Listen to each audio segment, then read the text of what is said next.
Assalamu alaikum and hello to all the viewers of this channel. आज हम एक presentation पर गुफ्तगू करेंगे। एक प्रेजेंटेशन है आज फिलॉसफी विद फहद महमूद सोख्ता। जो आवाज़ आप सुन पा रहे हैं ये मेरी आवाज़ जो है, मैं फहद महमूद सोख्ता हूँ और हम स्कोप CSS क्लब जो है इसके प्लेटफॉर्म से एक फिलॉसफी का कोर्स जो है उसको ऑफर कर रहे हैं। और इस कोर्स के तनाजुर में आज हम प्रेजेंटेशन एक दे रहे हैं कि जिसमें बहुत से ऐसे सवालात को टैकल किया जाएगा और देखा जाएगा कि जिनके बारे में हमारे जितने भी CSS और PMS के एस्पायरेंट्स होते हैं उनके जहन में लाजमी वो सवालात जो हैं वो गर्दिश कर रहे होते हैं। तो आज उन सवालों के बारे में कुछ गुफ्तगू की जाएगी, कुछ बुनियादी चीज़ें समझी जाएंगी कि जब हम CSS या PMS ख़ास तौर पर इन दोनों इम्तिहानात के हवाले से फ़लसफ़े की बात करते हैं तो उसके ज़िम्न में जो चीज़ें आती हैं वो कैसे हैं और क्यों हैं, और उसके अंदर ये प्रेजेंटेशन होपफुली मददगार होगी। और इन सब चीज़ों को हम देखेंगे आज। तो जहाँ तक मेरा ताल्लुक है, मैं फ़लसफ़े का तालिब इल्म भी हूँ, मुअल्लिम भी हूँ। मुख्तलिफ़ पैनल्स के अंदर डिस्कशंस भी करता रहा हूँ। प्राइवेटली मैं खुद से भी फ़िलॉसफ़ी बच्चों को पढ़ाता रहा हूँ, पढ़ा रहा भी हूँ। इस वक़्त भी बच्चे मुझसे CSS और PMS की फ़िलॉसफ़ी भी और फ़िलॉसफ़ी इन जनरल भी पढ़ रहे हैं। तो ये जो अब हमारे सामने प्रेज़ेंटेशन है फ़िलॉसफ़ी विद फ़हद महमूद सोख्ता, इसके कुछ सेक्शंस हैं, उनके बारे में मैं शुरू पर ही आपको बता देता हूँ कि इसमें हम 4 से 5 चीज़ें बुनियादी तौर पर डिस्कस करेंगे। एक तो ये कि क्यों हम फ़लसफ़े को चुनें as an optional subject in our CSS और PMS अटेम्प्ट्स। इसके क्या फ़वाइद हैं और इसकी स्कोरिंग रेट वग़ैरह कैसा है, इसके ऊपर गुफ्तगू करेंगे। सब पेपर कैसा आता है, इसको बड़ी डिटेल में देखेंगे। पास्ट पेपर एनालिसिस करेंगे फ्रॉम 2016 टू 2021। अभी जो पेपर्स हुए हैं लास्ट मंथ में, वो भी इंक्लूडेड हैं इस पास्ट पेपर एनालिसिस में। इसके साथ हम ये देखेंगे कि सिलेबस क्या है, सिलेबस की आउटलाइन क्या है, सिलेबस के सेक्शंस क्या हैं, कुछ चीज़ों की बुनियादी डेफिनेशंस करेंगे। We will try to get acclimatised with certain terminology that is there in the course. कि जब एक बच्चा जो है वो एस्पायरेंट जो है वो देखता है कि फिलॉसफी के सेक्शन के अंदर ये चीज़ें जो हैं वो मौजूद हैं, तो एक खौफ की फ़ज़ा कायम हो जाती है कि ये चीज़ें ना कभी सुनी है, ना कभी देखी हैं। तो शायद ये कोई बहुत मुख्तलिफ ऐसी चीज़ है कि जिसमें हाथ नहीं डालना चाहिए। तो उस खौफ से भी थोड़ा बहुत ऊपर उठने की कोशिश करेंगे, उससे निजात हासिल करने की कोशिश करेंगे, एक्लिमेटाइज़ करेंगे अपने माइंड को कुछ पर्टिकुलर जार्गन से जो इस सब्जेक्ट के साथ एसोसिएटेड है। और ये देखने की कोशिश करेंगे पास्ट पेपर एनालिसिस के थ्रू भी कि कौन से सेक्शंस हैं कि जो हेल्पफुल हैं, जिनसे ज़्यादा पेपर बन के आता है। और अगर स्मार्ट स्टडी करनी है, अगर हमने इस सब्जेक्ट को इस हिसाब से तैयार करना है कि ये हमारा कम से कम टाइम लेते हुए हमें ज़्यादा से ज़्यादा नंबर्स जो है वो दिलवाए, तो उसको जो हम किस तरह कर सकते हैं, कौन से सेक्शंस पे हमें ज़्यादा फोकस करना चाहिए, कौन से फिलोसफर्स ऐसे हैं जिन पर ज़्यादा फोकस करना चाहिए, कौन सी थ्योरीज ऐसी हैं जिनको हमें ज़्यादा डिटेल में तैयार करना चाहिए, कौन सी थ्योरीज या फिलोसफर्स या ऐसे सेक्शंस ऑफ सिलेबस पूरे के पूरे कुछ सेक्शंस भी ऐसे हैं कि जिनको हम कम फोकस करते हुए भी अच्छे स्कोर कर सकते हैं इसके सब्जेक्ट के अंदर। तो इन सब चीज़ों के बारे में हम डिस्कशन करेंगे। एंड पे ऑब्वियसली हम अपना लेक्चर प्लान हमारा जो है वो भी देखेंगे कि हम किस तरह जो 12 ओवरऑल लेक्चर्स हैं, 6 वीक्स हैं, वीकेंड्स के ऊपर लेक्चर्स हैं, सैटरडेज एंड संडेज को। तो 12 लेक्चर्स में हम क्या-क्या चीज़ें कवर करेंगे और उनके अंदर उनकी आपस में डिवीजन क्या होगी। तो इन सब चीज़ों के बारे में ये एक प्रेज़ेंटेशन है जो कि हम शुरू करते हैं। तो फिलॉसफी विद फहद महमूद सोख्ता।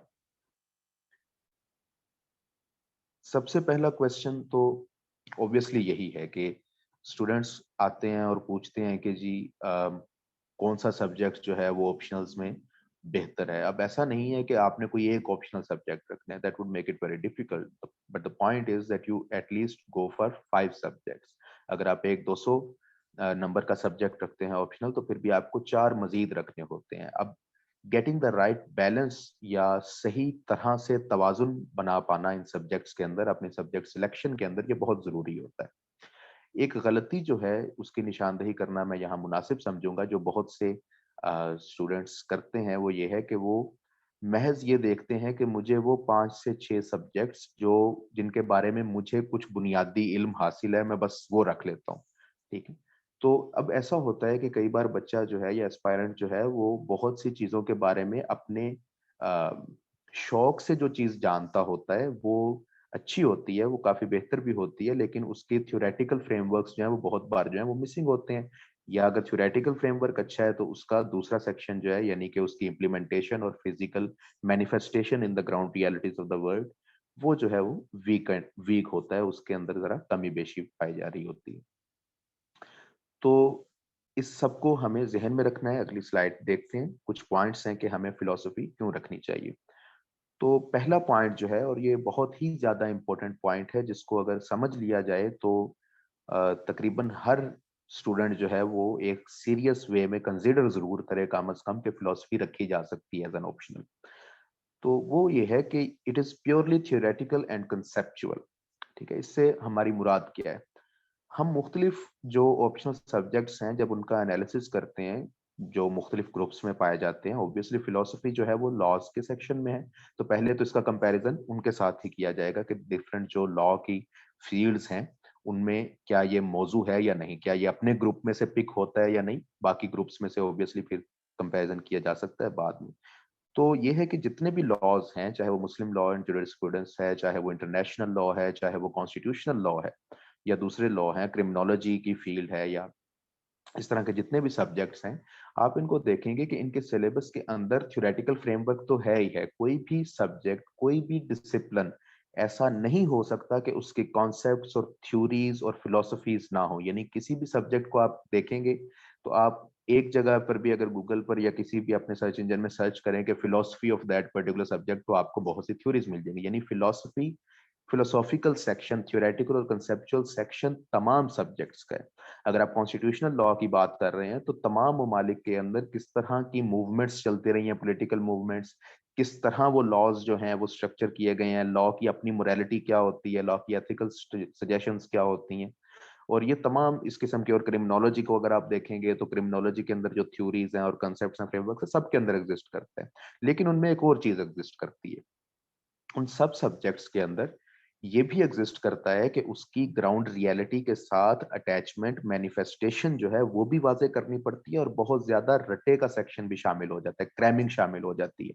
आपको बहुत ज्यादा आर्टिकल्स याद करने हैं, अगर आप कॉन्स्टिट्यूशनल लॉ कर रहे हैं या इंटरनेशनल लॉ कर रहे हैं, तो आपको बहुत ज्यादा टेस्ट के सिनेरियोज जो हैं वो याद करने पड़ रहे हैं, डेट्स याद करनी पड़ रही हैं, प्रोसीडिंग्स याद करनी पड़ रही हैं। इसी तरह अगर आप क्रिमिनोलॉजी में जाते हैं तो आपको डिफरेंट केसेस को समझना पड़ता है, उनको याद करना पड़ता है। बट फिलोसफी जो है, इसकी एक बढ़ोतरी ये है इन सब से, या it is better in a certain way, कि इसके अंदर इस तरह का क्रैमिंग पोर्शन नहीं है।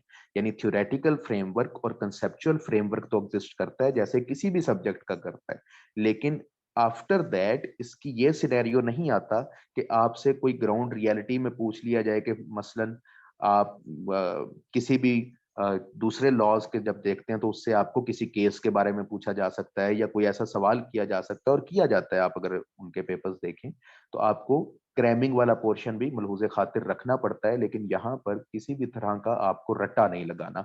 अगर आपको एक इंसान के एक आइडिया की समझ आ गई है, कॉन्सेप्ट की समझ आ गई है, तो आप पास्ट पेपर्स, इसके एनालिसिस हम अभी करेंगे भी, उधर भी नजर आएगा कि पेपर बहुत सिंपल है। पेपर में सीधा सीधा पूछ लिया जाता है कि जी लॉक का आप हमें रिप्रेजेंटेटिव रियलिज्म बता दें, या जी बर्कले की लॉक के रिप्रेजेंटेटिव रियलिज्म के ऊपर क्रिटिक बता दें। तो नाम लिया जाता है और उस बंदे की जो उसकी थ्योरी है वो पूछ ली जाती है, कहीं भी कोई क्रैमिंग शामिल नहीं होती।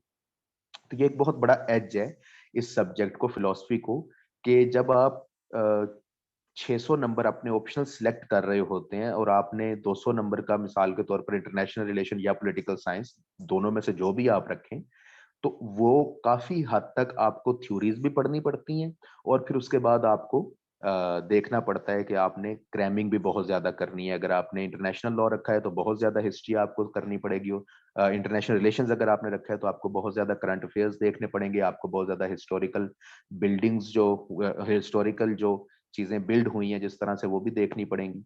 और अगर आपने पॉलिटिकल साइंस रखा है तो आपका एक पूरा मॉडर्न वेस्टर्न पॉलिटिकल थिंकर्स का सेक्शन होगा, मुस्लिम पॉलिटिकल थिंकर्स का सेक्शन होगा, और उसके टॉप पे उसके बाद आपको पेपर बी में बहुत सी चीजें जो है वो फिर भी रटनी पड़ती हैं। Constitution of USA, constitution of UK, किस तरह से उनकी गवर्नमेंट्स फंक्शन करती हैं, फ्रांस और ईरान और टर्की, और इस किस्म की बहुत सी चीजें मजीद शामिल हो जाती हैं।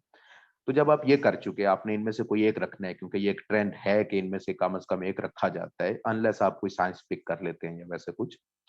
तो इसके बाद आप ऑलरेडी एक बहुत बड़ा चंक अपने दिमाग का दे चुके हो, अपने प्रेपरेशन का दे चुके हो, थ्योरेटिकल फ्रेमवर्क को अंडरस्टैंड करने में भी और रट्टा लगाने में भी। अब इसके साथ अगर आप मजीद इसी किस्म के सब्जेक्ट्स उठाते चले जाएं, मसलन आप जेंडर स्टडीज, चूंकि आजकल जो जेंडर नैरेटिव है वो बहुत इन है आपकी हमारी सोशल साइंसेज में, तो अक्सर बच्चे जो है उनका कुछ थोड़ा फाउंडेशनल फ्रेमवर्क होता है अंडरस्टैंडिंग का कि जेंडर स्टडीज में क्या चल रहा है, क्या थ्योरीज हैं, क्या नैरेटिव्स हैं, तो बच्चे उसको भी ऑप्ट करते हैं। अब वहां पर भी आपका बहुत ज्यादा प्रैक्टिकल नॉलेज भी साथ शामिल हो जाता है उन सब थ्योरीज के साथ।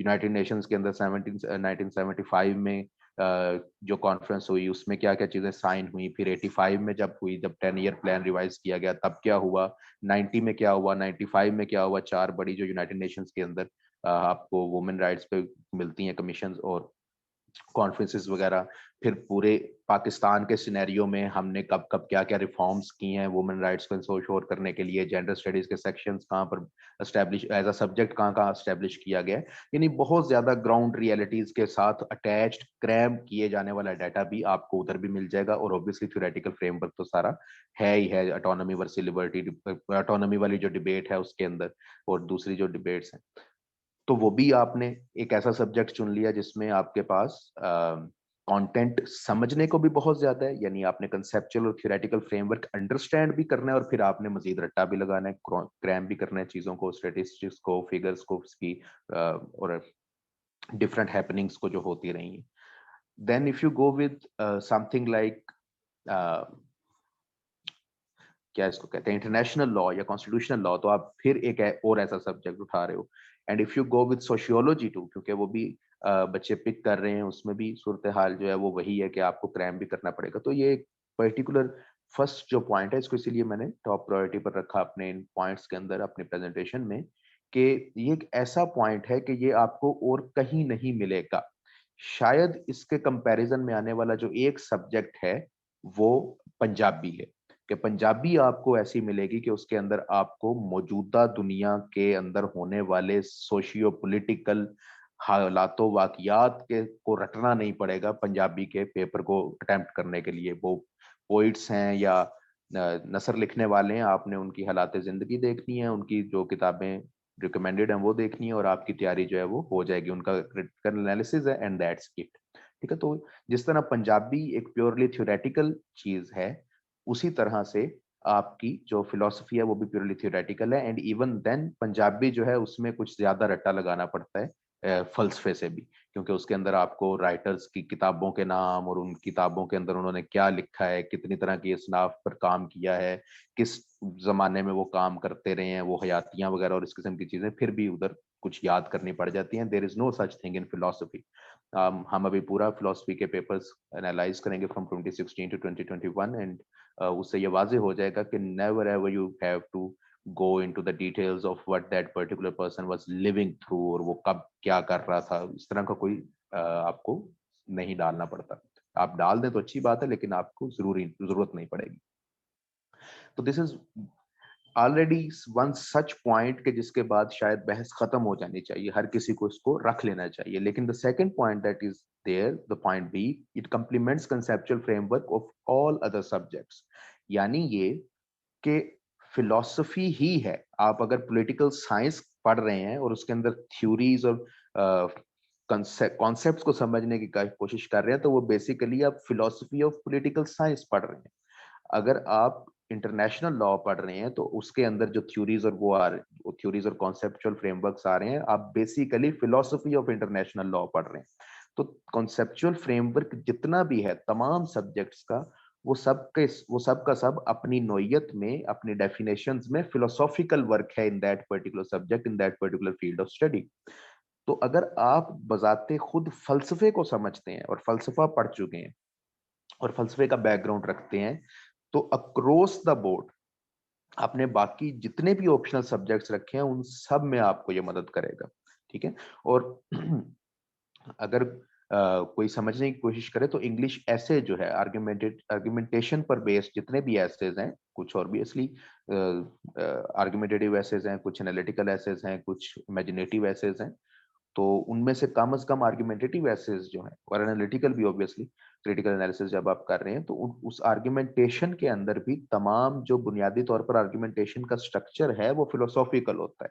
अगर आप फलसफा समझते हैं, आप फलसफा पढ़े हुए हैं, तो कोई मुश्किल नहीं होनी चाहिए आपको अच्छी दलील सोचने में और अच्छे अंदाज में उसे बयान करने में, प्रेजेंट करने में, तो पेपर प्रेजेंटेशन भी बहुत बेहतर हो जाती है आपकी। तो इवन इंग्लिश ऐसे में भी ये आपको हेल्प कर रहा होता है। और मोस्टली जो आप सब्जेक्ट उठाएंगे, अगेन इसमें एक्सेप्शन क्या होगी, पंजाबी के। मैं ये नहीं कहूंगा कि फलसफा पढ़ने से आपको पंजाबी में कोई हेल्प होगी, तो अगर आपने पंजाबी रखी है तो ऐसा सच कोई मदद आपको फलसफा पढ़ने से शायद ना मिले। लेकिन ये कि फलसफा बाकी तमाम सब्जेक्ट्स जो हैं, आपने सोशियोलॉजी रखी हुई है, आपने जेंडर स्टडीज रखी है, पॉलिटिकल साइंस रखी है, इन सब में मदद करेगी। और एक्सेप्शन का जहां जिक्र किया कि वो शायद पंजाबी है, तो स्पेशलिटी क्या है, स्पेशली फिलोसफी आपको पॉलिटिकल साइंस के साथ मदद देती है। अगर आप पॉलिटिकल साइंस का सिलेबस निकाल कर देखें और आप फिलोसफी का सिलेबस निकाल कर देखें, तो आपको यूं लगेगा कि आप एक ही सिलेबस देख रहे हैं, कम से कम पेपर ए के हवाले से, कि जहां पर थिंकर्स का पेपर है, तो वो तकरीबन सेम हो जाता है। वेस्टर्न पॉलिटिकल थॉट और वेस्टर्न फिलोसफी ये तकरीबन सेम लोगों ने की है, ठीक है, वही नाम है। वो फलसफा भी करते थे और वो पॉलिटिकल नजरियात भी रखते थे। पॉलिटिकल नजरियात रखना बुनियादी तौर पर हम फलसफे की जबान में यूं कह सकते हैं कि जहां फलसफा फर्द को समझने की कोशिश करता है और फर्द की अखलाकियात तय करने की कोशिश करता है, वहीं वो फर्द की इज्तमाई सूरत जो कि खानदान या रियासत हो सकती है, उसकी अखलाकियात को भी तय करने का और अंदाजा करने की कोशिश करता है। तो वो सारा फिलोसॉफिकल जो चंक है वो ऑब्वियसली डिस्कस होना था, इसीलिए अफलातून हो यानी प्लेटो या अरस्तू हो यानी एरिस्टोटल, यहीं से पॉलिटिकल साइंस भी शुरू होती है और हमारे पास क्लासिकल फिलोसफी भी शुरू होती है। तो ये एक दूसरा सेक्शन है कि अगर आपने पॉलिटिकल साइंस रखा हुआ है तो फिर तो खास तौर पर आपको फिलोसफी की तरफ जाना चाहिए। अगर आप उन लोगों की, उन्हीं थिंकर्स की पॉलिटिकल थ्योरी समझ सकते हैं तो यकीन कीजिए आप उनका फलसफा भी समझ सकते हैं। क्यों? क्योंकि उनकी पॉलिटिकल थ्योरी उनके फलसफे से उभर कर आई है। ऐसा नहीं हो सकता कि अफलातून रियासत का निजाम पेश करे और उसमें बिल्कुल छोड़ जाए कि मैं अपनी बाकी तमाम कामों में जो भी फलसफा करता रहूं उसका इससे कोई ताल्लुक नहीं है।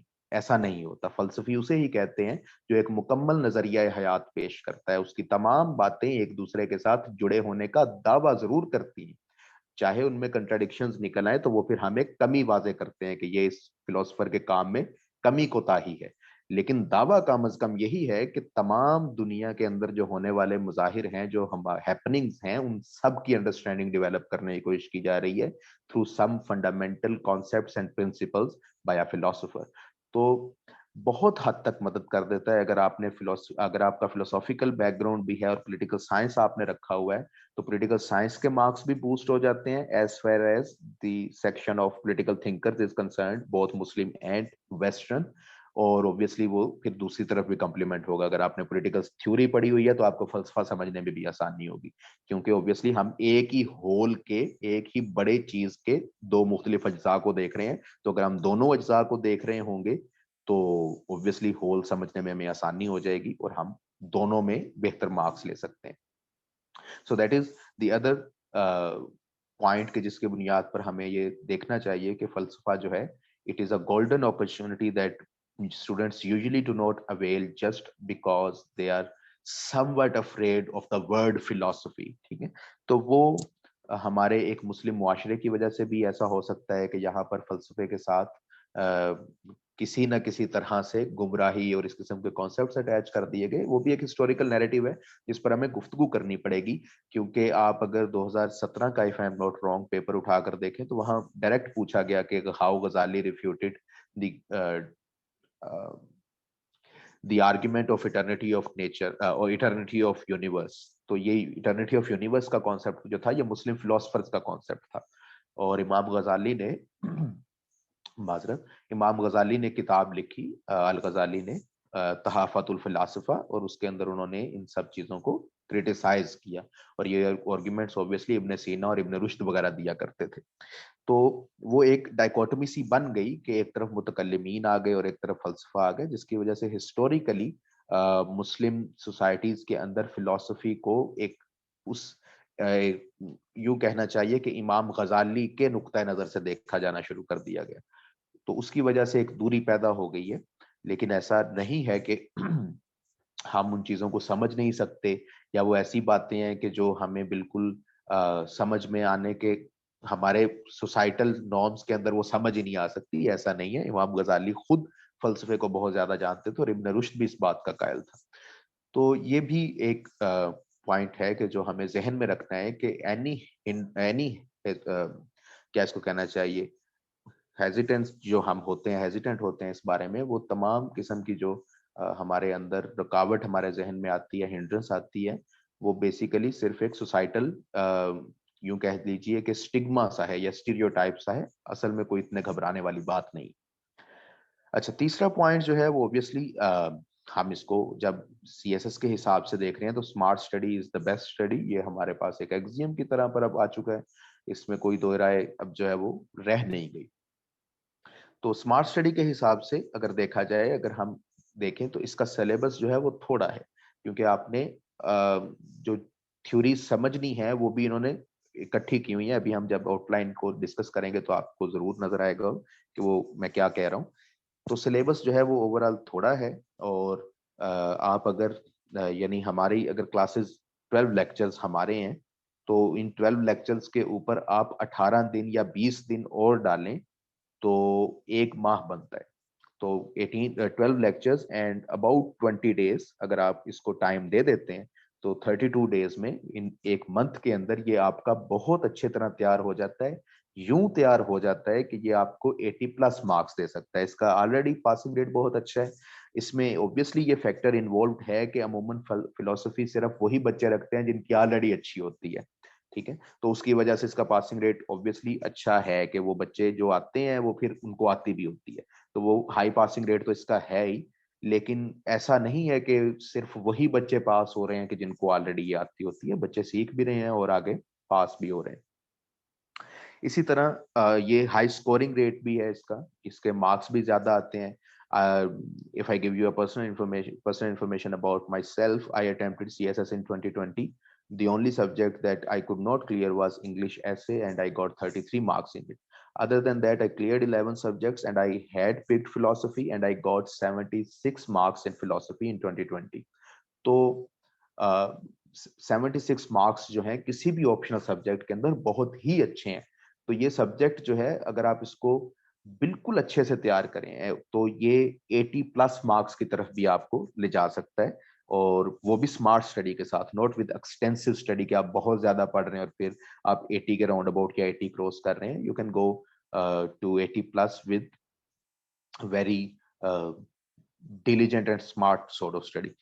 तो इसके बाद हम आगे देखते हैं। होपफुली इस स्लाइड से आपको ये अंदाजा हुआ होगा कि या कम से कम आप ये जरूर सोचेंगे कि ये सब्जेक्ट एक यूं कहने के पॉलिटिकल साइंस के स्टूडेंट के लिए तो बहुत ही जरूरी और बाकी तमाम स्टूडेंट्स के लिए बहुत ज्यादा मुफीद और फायदेमंद है। तो आगे हम देखते हैं सिलेबस आउटलाइन। किसी भी सब्जेक्ट को जब अंडरस्टैंड करने की कोशिश की जाएगी तो ऑब्वियसली सबसे पहले उसका सिलेबस देखा जाएगा और दूसरी चीज उसके पास्ट पेपर्स। तो हमने इस स्लाइड इनमें इस प्रेजेंटेशन में आगे यही दो चीजें देखनी है, एक सिलेबस आउटलाइन देखेंगे हम और दूसरा हम पास्ट पेपर्स एनालिसिस करेंगे इसके बाद।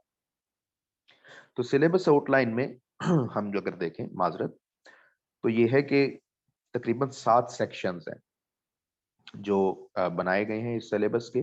पहला सेक्शन इंट्रोडक्शन टू फिलोसफी का है कि फिलोसफी क्या है, उसकी डेफिनेशंस क्या हैं, उसकी ब्रांचेस क्या हैं और उसका स्कोप क्या है, ठीक है। तो ये जो 3 चीजें हैं यानी डेफिनेशन और branches and scope of philosophy, इसके ऊपर हमारा फोकस जो है वो होना चाहिए to understand and contextualize philosophy कि फिलोसफी है क्या और ये किन हालात में इसके तरफ रुजू किया जाता है और ये किन सवालों का जवाब देने की कोशिश करती है, ये समझना बहुत जरूरी होता है। तो ये सब चीजें जो हैं वो हमारे पास in definite introduction to philosophy के सेक्शन में आ जाती हैं। अभी हम पास्ट पेपर एनालिसिस भी करेंगे तो आपको वहां से भी अंदाजा होगा कि इसमें से कितने सवाल आते रहे हैं, कौन कौन सा सवाल आया है। ईच एंड एवरी क्वेश्चन मैं जब पास्ट पेपर एनालिसिस करने जा रहा हूँ आगे सेक्शंस में, तो आप देखेंगे कि कोई सवाल छूट नहीं गया। ऐसा नहीं होगा कि आप ये स्लाइड्स देख जाएं और उसके बाद कोई पेपर उठाएं 2016 ऑनवर्ड, जब से ये नया आया है सिलेबस वगैरह, कि कोई सवाल जो हो वो वहां पेपर्स में मौजूद और इन स्लाइड्स में मौजूद ना हो। तो each and every question will be tackled in this presentation. Obviously उसको हल करने का तरीका तो हम नहीं देख रहे होंगे, लेकिन ये कि आया कहाँ से है, डायरेक्शन कैसी है, किस सेक्शन से आया है, कितने मार्क्स का आया है, किस ईयर में आया है, ये हम सब अभी डिस्कस करेंगे। तो वहां आप ये देखेंगे कि introduction to philosophy usually ranges from 10 to 20, इसमें से 10 से 20 नंबर का क्वेश्चन जो है वो आते हैं। फिलोसॉफिकल मेथड्स हैं इसके बाद। इसकी डेफिनेशन नीचे मैंने दर्ज की है कि methods to generate and evaluate philosophical ideas. देखें, इसकी अगर हम एक मिसाल लें, फिलोसॉफिकल आइडिया जो आजकल सबसे ज्यादा राइज है वो साइंटिफिक मेथड है। ठीक है, तो फिलोसॉफिकल मेथड जो सबसे ज्यादा राइज है वो साइंटिफिक मेथड, और साइंटिफिक मेथड अपने अंदर डायरेक्टली एक फिलोसॉफिकल मेथड तो नहीं है, लेकिन ये कि वो बहुत ज्यादा मुख्तलिफ फिलोसॉफिकल मेथड्स के कंपोनेंट्स से मिलकर बना हुआ एक मेथड है। साइंटिफिक मेथड के अंदर कार्ल पॉपर का फाइलिबलिस्टिक मेथड भी आता है, इंडक्टिव मेथड ऑफ बेकन भी आता है, इंडक्टिव मेथड ऑफ मिल भी आता है, अरिस्टोटेलियन डिडक्टिव मेथड भी आता है। तो ये सारे मेथड्स जो हैं इनसे नॉलेज गार्नर की जाती है और इन सबको साइंटिफिक मेथड अपने अंदर जगह भी देता है और उसको सही तस्लीम भी करता है। तो साइंस की एग्जांपल इसलिए ले आ रहा था कि साइंस जो है वो जनरेट भी करती है आइडियाज को और आइडियाज को इवेल्युएट भी करती है। ठीक है, तो वो क्यों कैसे कर लेती है कि उसके अपने कुछ कोर प्रिंसिपल्स होते हैं, कुछ अपनी मेथडोलॉजी होती है। तो मेथडोलॉजी जो है, फिलोसॉफिकल मेथडोलॉजीज जो हैं वो बहुत ज्यादा हैं, मुख्तलिफ मेथड्स हैं। तो वो मेथड्स का एक सेक्शन है जो कि हमारे पास फिलोसॉफिकल मेथड्स के अंदर आता है। एग्जैक्टली वो क्या है वो अभी हम जो है वो हर सेक्शन के हिसाब से स्लाइड बनाकर अलहदा से देखेंगे कि हर सेक्शन में क्या टॉपिक्स हैं जो सिलेबस के अंदर है। यहाँ पर अभी फिलहाल हम डेफिनेशंस ले रहे हैं उन चीजों की, उन सेक्शंस की, कि वो जो नाम है उनकी क्या डेफिनेशंस है। अगला जो सेक्शन है वो एपिस्टेमोलॉजी का है। एपिस्टेमोलॉजी दो वर्ड्स का मजमूआ है। एपिस्टीम कहते हैं नॉलेज को और लॉजी कहते हैं पढ़ने को।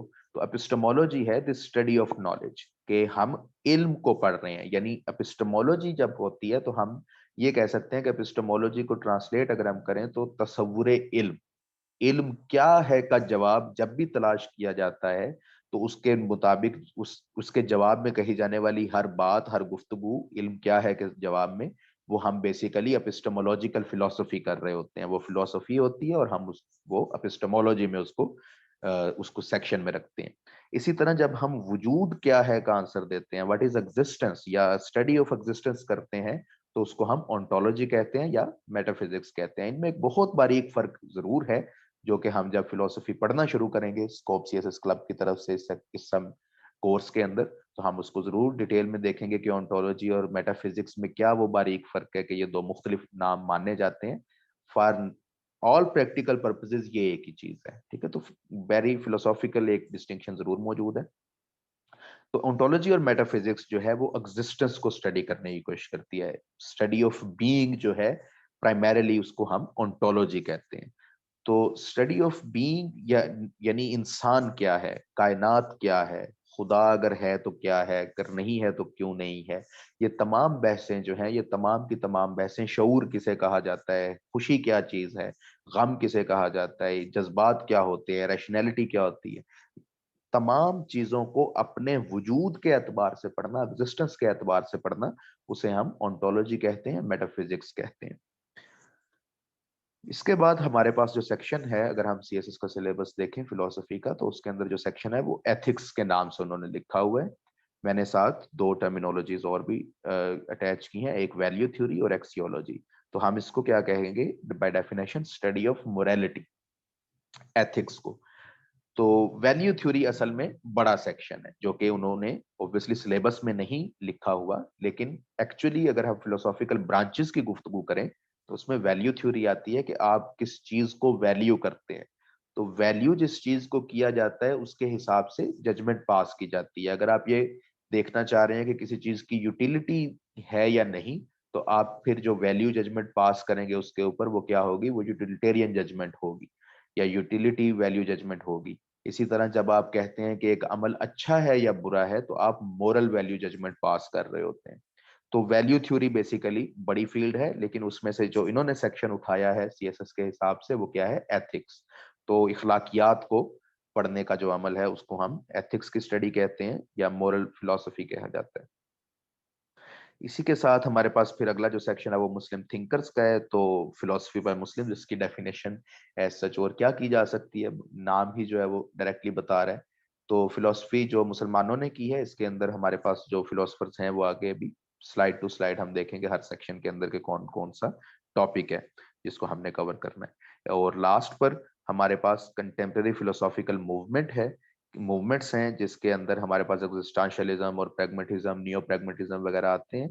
तो ये हम यूं कह सकते हैं कि 20वीं और 21वीं सदी में हमारे पास जो फिलोसफीज शुरू हो चुकी हैं नई, 19वीं 20वीं में और 21वीं में, वो मॉडर्न फिलोसॉफिकल मूवमेंट्स हैं, कंटेम्प्रेरी फिलोसॉफिकल मूवमेंट्स हैं।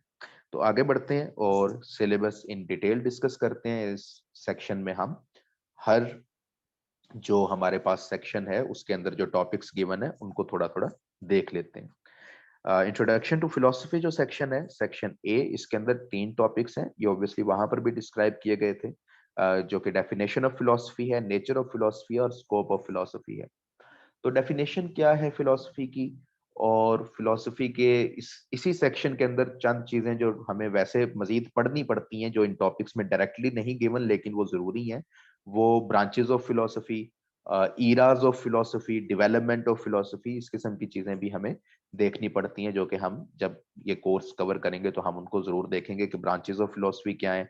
कुछ तो ब्रांचेस यही हैं कि जो अभी हम देख कर आ रहे हैं, यानी सिलेबस ब्रांचेस की बुनियाद पर ही बनाया हुआ है। एपिस्टेमोलॉजी एक ब्रांच ऑफ फिलोसफी है, ओंटोलॉजी एक ब्रांच ऑफ फिलोसफी है, वैल्यू थ्योरी एक ब्रांच ऑफ फिलोसफी है। तो कुछ ब्रांचेस यही है, कुछ मजीद भी हैं, जैसे टेलियोलॉजी होती है, यानी हम किसी चीज की मकसदियत का तयन करते हैं तो उसको हम टेलियोलॉजिकल स्टडी कहते हैं, उस चीज की टेलियोलॉजिकल फिलोसफी कहते हैं। तो इस क्रम के और भी कुछ ब्रांचेस हैं, तो वो भी हम देखेंगे।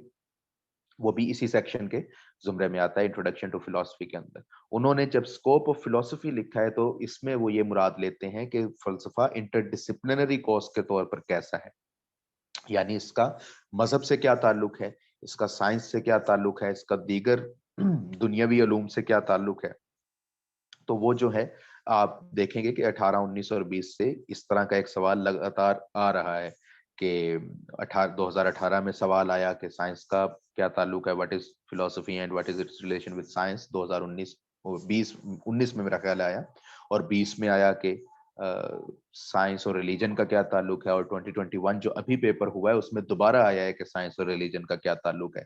एलबी 10 मार्क्स का आया है, लेकिन ये कि दोबारा आया है। तो ये सब स्कोप ऑफ फिलोसफी में, नेचर ऑफ फिलोसफी में हम इसकी ऑब्वियसली ब्रांचेस वगैरह डिस्कस करेंगे और इसके ईराज वगैरह डिस्कस करेंगे। प्री सोक्रेटिक फिलोसफी क्या है, उसका ओवरऑल लुक कैसा है, प्री सोक्रेटिक फिलोसफी में क्या मसाइल डिस्कस हो रहे हैं, सुकरात के आने के बाद जिसे हम क्लासिकल फिलोसफी का ईरा कह सकते हैं, उसमें कौन से बुनियादी सवाल आते हैं जिन पर फिलोसफर्स बहसें कर रहे हैं, उनको समझने की कोशिश कर रहे हैं।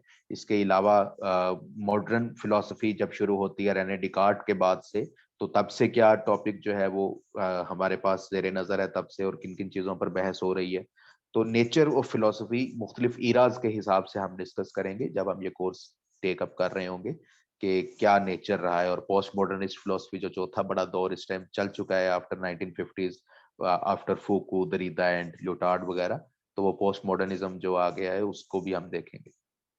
तो ये जो है इंट्रोडक्शन टू फिलोसफी के सेक्शन के टॉपिक्स हैं। And then we have philosophical methods, जिनके बारे में हम डिस्कशन करने जा रहे हैं कि वो मेथड्स क्या हैं। तो जो टॉपिक हमारे सिलेबस में गिवन है, जो मेथड्स हमारे सिलेबस में गिवन है, वो ये है, they are 7 in numbers.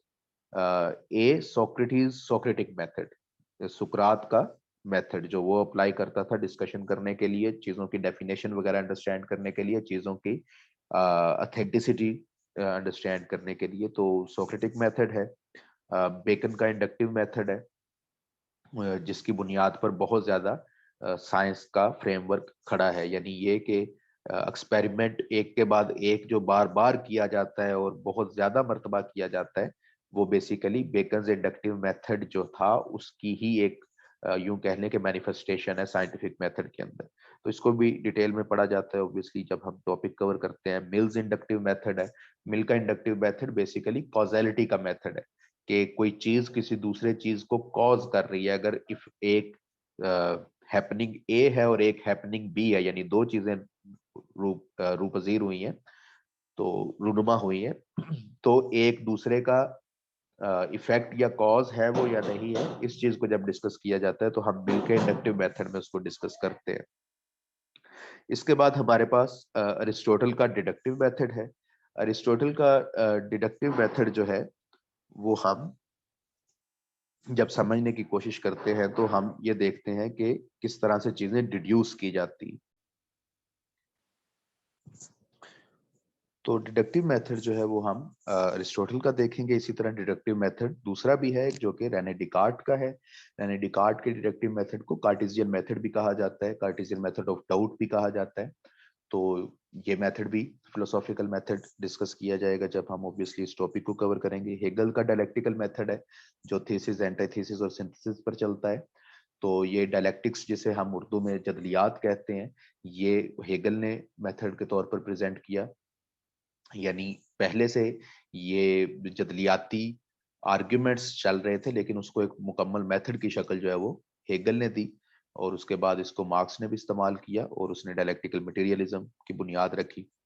Popper का फलिबिलिस्टिक मेथड यानी प्रिंसिपल ऑफ फाल्सिफाइबिलिटी पर खड़ा हुआ मेथड, यानी ये कि कोई चीज तब तक इल्म नहीं बन सकती जब तक वो इन प्रिंसिपल रिजेक्ट ना की जा सकती हो या कंट्राडिक्ट ना की जा सकती हो। इसको ऑब्वियसली डिटेल में हम कवर करेंगे। तो ये 7 मेथड्स हैं जो कि हमारे सिलेबस में है। इसके बाद हमारे पास एपिस्टेमोलॉजी है। एपिस्टेमोलॉजी जैसे मैं बता चुका, ये स्टडी ऑफ नॉलेज है। तो ये देखते हैं कि किन किन फिलोसोफर्स की कौन कौन सी थ्योरीज जो हैं वो हमारे टॉपिक्स में है। तो 4 बड़े टॉपिक्स हैं और उनके अंदर मजीद फिलोसफर्स जो हैं वो एक से ज्यादा भी हैं, दो में एक एक ही हैं। तो वो आपके सामने इस स्लाइड में है कि पहला जो एपिस्टेमोलॉजिकल हाउस है, यानी ये एक तस्वुर इल्म कोई बहुत ज्यादा मुख्तलिफ नहीं है। ठीक है, मुख्तलिफ फिलोसफर्स ने एक जैसे ही तस्वुर इल्म पेश किए हैं। तो उन एक जैसे तस्वुर इल्म जो पेश किए गए हैं उनके बुनियादी प्रिंसिपल्स रखकर उसकी बुनियाद पर उनकी क्लासिफिकेशन की जा सकती है। तो वो क्लासिफिकेशन इन्होंने टॉपिक्स के लिए यूज की है फिलोसफी के सिलेबस में। रैशनलिज्म है कि जो चीज के जिसके अंदर हम ए प्रायोरी नॉलेज की बात करते हैं, इनेट आइडियाज की बात करते हैं, ये सब चीजें कवर की जाएंगी। तो रैशनलिस्टिक जो फिलोसफी है, एपिस्टेमोलॉजी है, उसमें हमारे पास प्लेटो का रैशनलिज्म हम पढ़ेंगे, रेने डिकार्ट का हम रैशनलिज्म पढ़ेंगे, बरूख स्पिनोजा का रैशनलिज्म हम पढ़ेंगे, जिसकी किताब एथिक्स के नाम से है लेकिन वो मेटाफिजिक्स और की किताब है। तो बेनेडिक्ट डे स्पिनोजा या बरूख स्पिनोजा, इसका रैशनलिज्म है। इसके बाद एम्पिरिसिज्म है। एम्पिरिसिज्म में हमारे पास अगेन 3 फिलोसफर्स हैं जिनमें जॉन लॉक, जॉर्ज बर्कले और डेविड ह्यूम है। तो इन सबके ये सब एम्पिरिसिस्ट हैं लेकिन इनके एम्पिरिसिज्म में भी एक दूसरे से तजादात पाए जाते हैं। तो ये बड़ा चंक ये है कि वो बुनियाद में अपने रैशनलिस्टिक हैं और ये बुनियाद में अपने एम्पिरिसिस्टिक हैं, लेकिन ये कि इनकी फिलोसफीज आपस में भी डिस्टिंग्विशिंग फीचर्स रखते हैं। तो वो सब जो है वो हम टॉपिक टू टॉपिक कवर करेंगे।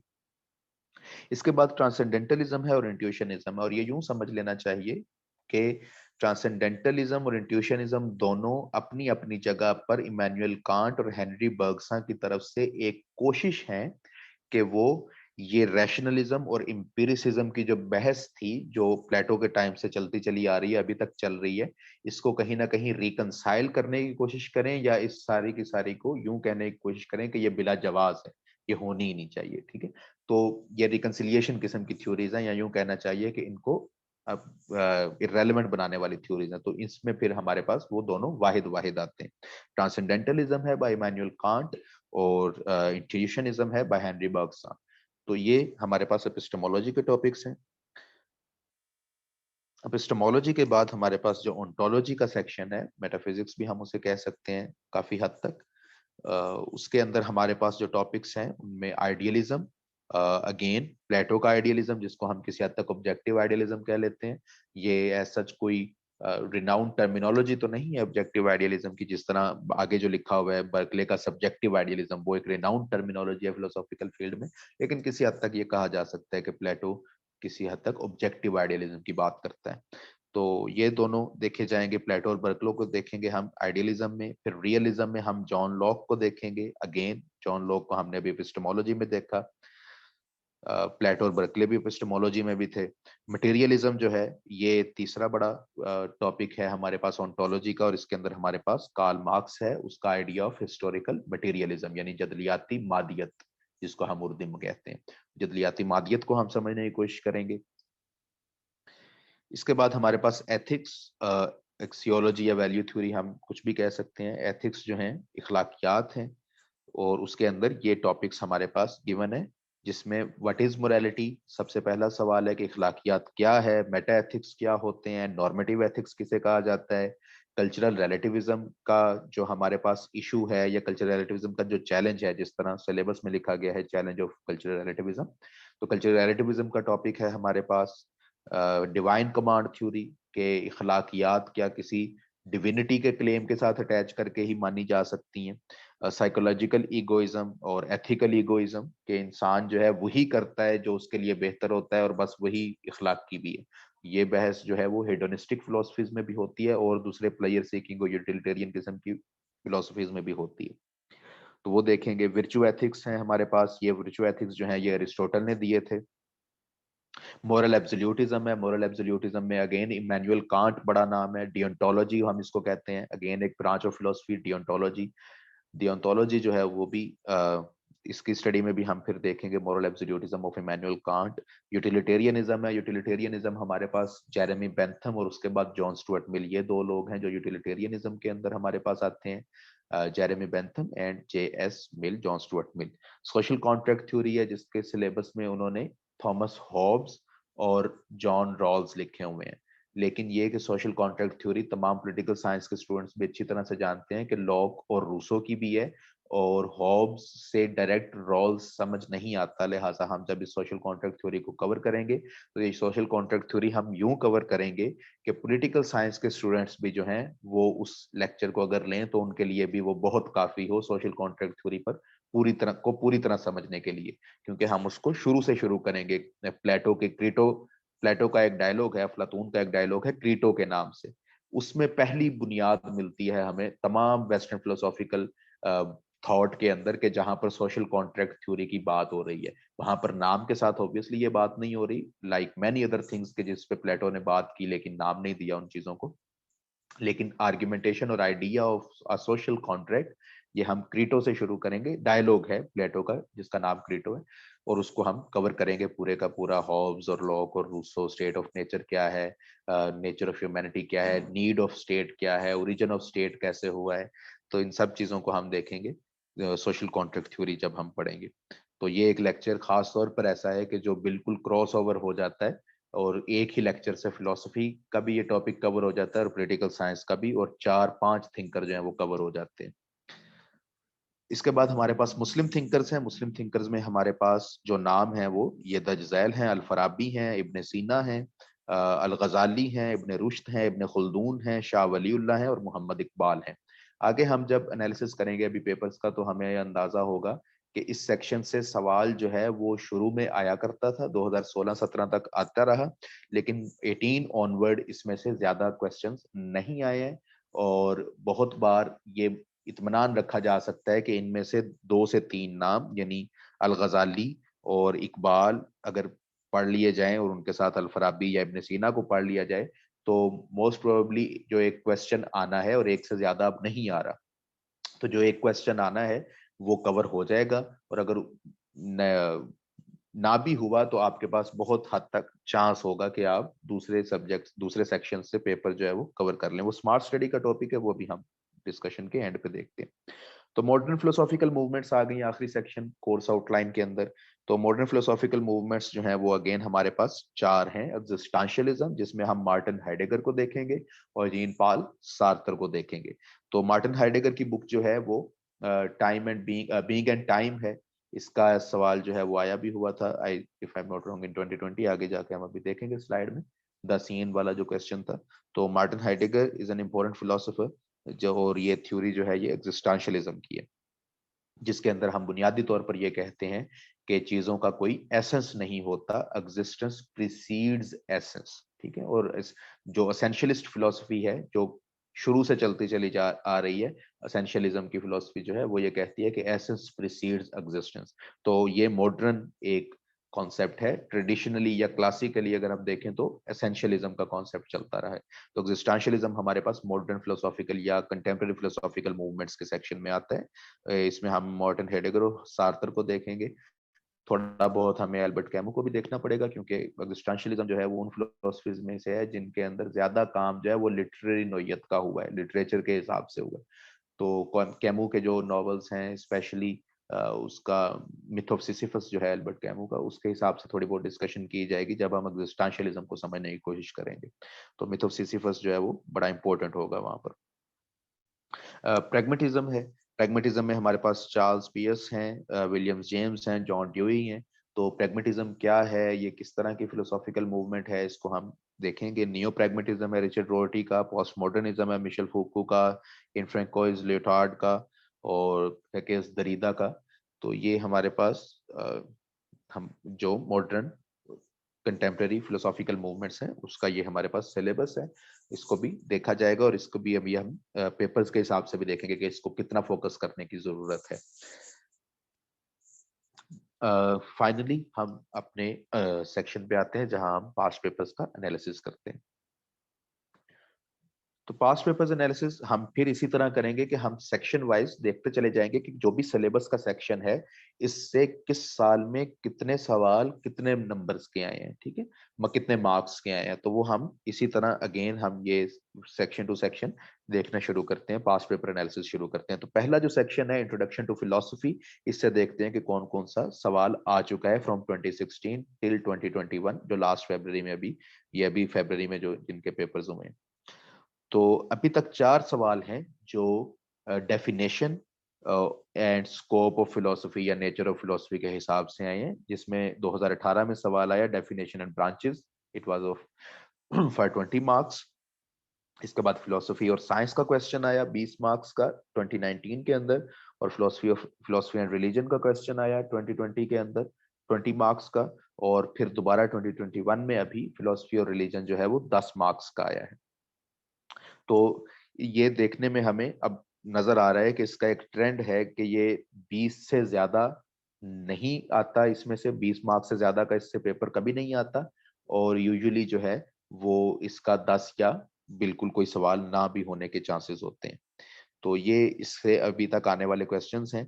इस हिसाब से अभी हम बाद में एक प्रिडिक्शन भी करेंगे। ये एनालिसिस, ये डाटा है, इसको डाटा को एनालाइज करने की एक स्लाइड एंड पे आएगी, जहां हम ये समझने की कोशिश करेंगे कि अमूमन कितने मार्क्स का पेपर आता है, कौन से सब्जेक्ट से, कौन से सेक्शन से, और हमें कितने सेक्शंस को अच्छे से कवर कर लेने के बाद ये इत्मीनान होना चाहिए कि बाकी सेक्शंस में से जो सवाल आने भी हैं तो 90% चांस ये है कि उनके बगैर भी हम चल सकते हैं, और स्मार्ट स्टडी का पूरा एनालिसिस जो है वो हम एंड पे करेंगे। तो अगला जो सेक्शन है फिलोसॉफिकल मेथड्स का, इससे जो अभी तक क्वेश्चन आए हैं वो comparing deductive and inductive method का क्वेश्चन आया था इन 2016 जब शुरू हुए इस नए सिलेबस के मुताबिक पेपर्स, और साथ ही साथ 10 नंबर का सोक्रेटिस का सोक्रेटिक मेथड का क्वेश्चन भी आया था 2016 ही में। यानी ये कि 30 नंबर का जो पेपर है वो इस साल 2016 के अंदर इस सेक्शन में से आया। अच्छा, ये बात मैं यहाँ क्लियर करता चला जाऊं कि जब आप इसको 20 नंबर और 10 नंबर को देखें तो ये जहन में रखें कि ये 80 में से हैं। यानी ये कि 20 नंबर के एमसीक्यूज हैं हमारे पास, और 80 मार्क्स हैं जो आपने सब्जेक्टिव पेपर में से गेन करने हैं। लिहाजा जब एक सवाल 20 मार्क्स का आ जाता है तो उसका मतलब ये है कि आपका 1/4 हिस्सा सब्जेक्टिव का यानी 25% सेक्शन जो है वो उसने कवर कर दिया है आपके पेपर का। अगर आपने सिर्फ ये सेक्शन पढ़ा होता जिसमें से 20 नंबर का एक सवाल आया है, अच्छे से तैयार किया होता, तो आपका 25% पेपर हो जाना था। तो आप ये देख सकते हैं कि इस पेपर में से 30 मार्क्स का भी आया है 2016 के अंदर, तो वो 25% से भी ऊपर आपका कवर हो रहा है। इसी तरह हेगल्स डायलेक्टिकल मेथड आया 2017 में, पॉपर्स फैलिबिलिस्टिक मेथड आया 2018 में, और अरिस्टोटल का डिडक्टिव मेथड आया 2018 में। अगेन देखिए कि 20 और 20 40 नंबर का पेपर, यानी अगर आपने मेथड्स अच्छे से तैयार किए हुए थे while attempting the paper of philosophy in 2018 for CSS, तो आपका 50% पेपर तैयार हो चुका था। ठीक है, ऑन ग्राउंड अगर आप सिर्फ अपने सिलेबस के हिसाब से देखें तो आपने 6 या 7 सेक्शंस में से एक सेक्शन कवर किया है, लेकिन पेपर के हिसाब से अगर आप देखें तो उस साल आपका 50% पेपर जो है वो हो जाना था सिर्फ उस एक सेक्शन को अच्छे से तैयार कर लेने से। अगर आपको अरिस्टोटल का डिडक्टिव मेथड भी आता था और पॉपर का फैलिबिलिस्टिक मेथड भी आता था, अगर आपने मेथड सारे अच्छे से तैयार किए हुए थे, you were good to go for 50% of that particular paper in 2018 for CSS philosophy। 2019 में आप ये देखें कि अगेन पॉपर का लॉजिकल मेथड पूछा गया, and it is not very different from his fallibilistic method, सिर्फ एक पॉजिटिविस्ट फिलोसफी जो है वो उसका टिंच डिफरेंट है। Other than that it is pretty much the same topic के जो अगेन 2019 में रिपीट हुआ। In 2020 we have Descartes Cartesian method. इसका कार्टेशियन मेथड की बुनियाद डाउट है, इस पर गुफ्तगू करें, ये क्वेश्चन आया था। I remember very vividly because I attempted it back in 2020, I attempted this question. तो ये कार्टेशियन मेथड का 20 नंबर का क्वेश्चन था। एंड देन 2021 अभी जो पेपर हुआ है इसमें फिर 30 नंबर का क्वेश्चन सवाल जो है वो इस सेक्शन में से आए। मिल्स इंडक्टिव मेथड भी आया है और अरिस्टोटल का डिडक्टिव मेथड भी आया है 10 मार्क्स का। 20 मार्क्स का मिल का इंडक्टिव मेथड है। तो हमें ये नजर आ रहा है कि at the very least 20 number का सवाल इसमें से आता है, कई बार 30 नंबर का भी आ जाते हैं, और एक बार तो 40 नंबर के सवाल भी इस एक सेक्शन में से आए हैं। तो it is one of the most important sections जब हम इसको पढ़ने की कोशिश करते हैं, फिलोसफी को कवर करने की कोशिश करते हैं। तो मेथड्स अगर आपके तैयार हैं, अगर आपको मेथड समझ आ चुका है, और बिल्कुल बुनियादी चीजें होती हैं, इनके मेथड्स बहुत लंबे नहीं हैं, आपको 3 से 4 स्टेप्स देखने हैं। कार्ल पॉपर का फैलिबिलिज्म का मेथड जो है, आप 3 से 4 सफों में भी अगर कर रहे हैं तो आप पूरा कवर कर आएंगे। And I have been talking to different instructors जिन्होंने पेपर्स चेक भी किए हैं, पास्ट पेपर्स के बारे में उनकी ये राय थी कि हमें अगर 3 से 4 सफों के अंदर भी अगर पूरी तरह एक मेथड समझा दिया जाए कि ये कैसे वर्क करता है, तो वी डोंट वांट कि आप लेंथी शीट्स भरने बैठ जाओ और बहुत लंबी कोई बात करो या बात बढ़ाने की कोशिश करो। If you give a clear cut picture of how this method works, तो फिर वो पूरे मार्क्स की तरफ आपको ले जाता है, यानी जितने ऑब्वियसली दिए जाते हैं, जनरली मैक्सिमम पॉसिबिलिटी जितनी होती है वो दे दिए जाते हैं। तो ये सेक्शन अगर आपका तैयार हो तो आप बहुत हद तक अपने पेपर के अंदर, अपने पेपर के साथ ये सोच सकते हैं कि I am good to go for 20 to 30 marks at least. Epistemology है हमारा अगला सेक्शन। एपिस्टेमोलॉजी के देखते हैं कि कौन कौन से क्वेश्चंस आ चुके हैं, आते रहे हैं। 2016 के अंदर ट्रांसेंडेंटलिज्म का हमारे पास क्वेश्चन आया। ट्रांसेंडेंटलिज्म ऑब्वियसली हमने देखा अभी कि ये कांट की थ्योरी है, तो 2016 में ट्रांसेंडेंटलिज्म आया और साथ ही एथिकल ईगोइज्म भी आया। तो 30 मार्क्स का जो था वो 2016 में एपिस्टेमोलॉजी का क्वेश्चन आया था, क्वेश्चन आए थे। तो 2017 के अंदर अगेन 30 मार्क्स, ह्यूम का स्केप्टिसिज्म पूछा गया और स्पिनोजा का 3 टाइप्स ऑफ नॉलेज का कॉन्सेप्ट जो है वो देखा गया। तो 2017 में 30 मार्क्स का आया। अगेन 2019 में हमारे पास 30 मार्क्स का बेसिकली ट्रांसेंडेंटलिज्म, ह्यूम स्केप्टिसिज्म और बर्गसा का इंट्यूशनिज्म आया। तो ये कंसिस्टेंटली 30 मार्क्स का आ रहा है। इसी तरह ट्रांसेंडेंटलिज्म है 10 मार्क्स का है 2020 में, और 10 मार्क्स का और दो 10 मार्क्स के प्रैग्मेटिक थ्योरी ऑफ ट्रूथ और एम्पिरिसिज्म अगेन 2020 में आया, 2021 में आया। तो इस सेक्शन में भी अगर आप देखें तो ये आपको 20 से 30 की तरफ इंक्लाइन करता हुआ नजर आएगा। ये सारी एनालिसिस के रिजल्ट्स जो है वो एक स्लाइड में एंड पे हम दिखाएंगे भी। इसके बाद ओंटोलॉजी है। ओंटोलॉजी से पेपर जो है वो 2016 में 20 मार्क्स का लॉक्स रिप्रेजेंटेटिव रियलिज्म आया। 2017 में 20 मार्क्स का मार्क्स हिस्टोरिकल मटेरियलिज्म आया। 2018 में अगेन 20 मार्क्स का Berkeley's critique of Locke's representative realism आया। यानी अगर आप 2016 में लॉक का रिप्रेजेंटेटिव रियलिज्म पर सवाल कर रहे थे अटेम्प्ट, तो ऑटोमेटिकली आपने बर्कले की क्रिटिक भी बतानी ही बतानी थी। तो इस बार जो है वो 18 में पूछ ही इस तरफ से लिया गया कि बर्कले की क्रिटिक बताएं लॉक के रिप्रेजेंटेटिव रियलिज्म में, और अगेन अगर आप बर्कले की क्रिटिक बता रहे हैं तो आपको लॉक का रिप्रेजेंटेटिव रियलिज्म भी एक बार प्रेजेंट करना ही पड़ेगा। तो ये सेम क्वेश्चन है, दो मुख्तलिफ तरीके से पूछा गया। बर्कलेस व्यू ऑफ रियलिटी 2019 में आया कि वो क्या है और वो कैसी है। ये अब डायरेक्ट क्वेश्चन है बर्कले की अपनी थ्योरी का। पहले जो सवाल आया 2018 में वो बर्कले का रिस्पॉन्ड है लॉक की थ्योरी के ऊपर, लेकिन 2019 में फिर बर्कले का अपना पूछा गया, एंड अगेन 2020 में फिर बर्कले पूछा गया, लगातार 3 साल। और एक्चुअली 2016 में भी बर्कले जो है वो टॉपिक का हिस्सा है जो सवाल पूछा जा रहा है। तो 4 बार जो है वो बर्कले जो है वो उस पर सवाल किसी ना किसी तरह से आ चुका है। तो बर्कले सब्जेक्टिव आइडियलिज्म पूछा गया 2020 में, और again Berkeley's view of reality और Berkeley's subjective idealism are one and the same. Berkeley का व्यू ऑफ रियलिटी ये है कि आइडियलिज्म है और वो सब्जेक्टिव है। ठीक है, तो ये जो चीजें हैं वो सॉरी मैं वो कह उल्टा कह गया। सब्जेक्टिव आइडियलिज्म जो है बर्कले का, वो उसकी एपिस्टेमोलॉजी के साथ अटैच्ड है, या यूं कहना चाहिए उसकी लॉक के रिप्रेजेंटेटिव रियलिज्म की क्रिटिक के साथ अटैच्ड है। ऑब्वियसली एक फिलोसफर है तो उसका व्यू ऑफ रियलिटी के साथ भी अटैच्ड है, जो होना ही चाहिए हर फलसफी का, जो हम शुरू में बात कर चुके कि तमाम बातें उसकी एक दूसरे के साथ मुंसलिक और मरबूत होती हैं। तो ये बर्कले के ऊपर ही सवाल जो है वो 4 बार आ चुका है। लॉक के ऊपर 2 बार आ चुका है और उसमें बर्कले शामिल था, और 2 बार तो डायरेक्ट बर्कले पे आ चुका है। और उसके बाद 2021 में दोबारा लॉक पर क्वेश्चन है, lock simple and complex ideas, और 2021 में कांट्स कोपरनिकन रेवोल्यूशन, यानी ये कि जमीन के गिर्द चक्कर नहीं काट रहे तमाम सियारे और मखलूकात, बल्कि सूरज के गिर्द जो है वो चक्कर काट रहे हैं।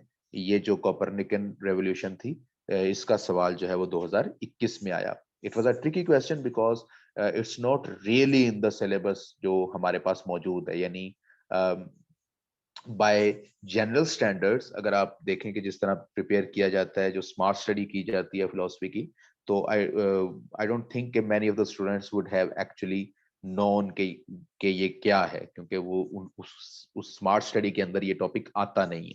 तो यूं कहना चाहिए कि अगर आपकी अच्छी तैयारी थी भी, तो भी आप 2021 में मेटाफिजिक्स या ओंटोलॉजी में से 40 नंबर के लिए रेडी नहीं थे, अबाउट 20 मार्क्स के लिए रेडी थे। कुछ हो सकते हैं अगर आपकी एक्सटेंसिव फिलोसॉफिकल बैकिंग है, तो फिर तो आप ऑब्वियसली 40 मार्क्स के लिए तैयार थे 2021 में, क्योंकि 2 20 20 नंबर के आए हैं। तो ये हमें साथ अपने एनालिसिस में ये कंसिडर करना होगा कि हम इस 40 मार्क्स की बुनियाद पर ये ना सोचें कि अब इसका ट्रेंड आया हुआ है कि अब इसमें से ज्यादा मार्क्स आने हैं। अभी भी यही हुआ है कि जो तैयार किया जाता है पोर्शन, तो उसमें से 20 नंबर का ही आया है। तो इसको हम कंसिडर करेंगे अपने एनालिसिस में। एथिक्स और एक्सियोलॉजी में से कौन कौन से क्वेश्चन आते रहे हैं? 2016 में मिल का यूटिलिटेरियनिज्म पूछा गया, जॉन स्टुअर्ट मिल का। 2017 में सिर्फ 10 नंबर का कांट का कैटेगोरिकल इंपेरेटिव का आइडिया पूछा गया। 2018 में रॉल्स की ओरिजिनल पोजीशन पूछी गई, ये सोशल कॉन्ट्रैक्ट थ्योरी में है। जॉन रॉल्स की सोशल कॉन्ट्रैक्ट जो थ्योरी है उसके अंदर ओरिजिनल पोजीशन एक कॉन्सेप्ट इंपॉर्टेंट है, और दूसरा कॉन्सेप्ट जो इंपॉर्टेंट है वो वेल ऑफ इग्नोरेंस का है, कि जहालत का या ना जानने का, अदम आगही का नकाब, वेल। ठीक है, कर्टन ऑफ इग्नोरेंस भी कहा जाता है उसे, पर्दा या नकाब। तो वेल ऑफ इग्नोरेंस या कर्टन ऑफ इग्नोरेंस जो है वो दूसरा इंपॉर्टेंट टॉपिक है रॉल्स की सोशल कॉन्ट्रैक्ट थ्योरी का, और उसके साथ ओरिजिनल पोजीशन जो है वो भी इंपॉर्टेंट टॉपिक है। तो 2018 में रॉल्स का ओरिजिनल पोजीशन का कॉन्सेप्ट पूछा गया। 2019 में good as an ethical theory का क्वेश्चन है, एंड साथ ही 10 नंबर का कांट का अगेन हमारे पास कैटेगोरिकल इंपेरेटिव पूछा गया। इन 2020 हमारे पास Kant's duty for the sake of duty की मोरल एथिकल रीजनिंग पूछी गई। It is again categorical imperative. ठीक है, ये थोड़ा सा ट्रिकी क्वेश्चन था, डायरेक्टली कैटेगोरिकल इंपेरेटिव नहीं पूछा गया, उसके अंदर छुपे हुए खास तज्जिए की तरफ इशारा करके उसके ऊपर राय मांगी गई है। तो लेकिन अगर आपका अच्छा तैयार है कैटेगोरिकल इंपेरेटिव, तो ये क्वेश्चन जो है वो इजीली डुएबल था, अटेम्प्टेबल था। आई अटेम्प्टेड इट माई सेल्फ। तो ये भी एक अच्छा सवाल था कि अगर आपको थोड़ी बहुत भी डिमार्केशन करनी हो उन बच्चों में कि जो महज सुनी सुनाई पर हैं और जो थोड़ा बहुत खुद भी मेहनत किए हुए हैं, वो इस सवाल से हो जानी थी। तो 2020 में Kant's duty for the sake of duty का क्वेश्चन पूछा गया। 2021 में utilitarianism by Mill and Bentham पूछा गया, और 2021 में सोशल कॉन्ट्रैक्ट थ्योरी पूछा गया। यानी 30 नंबर का इस साल जो है वो हमारे पास इसमें से आया है।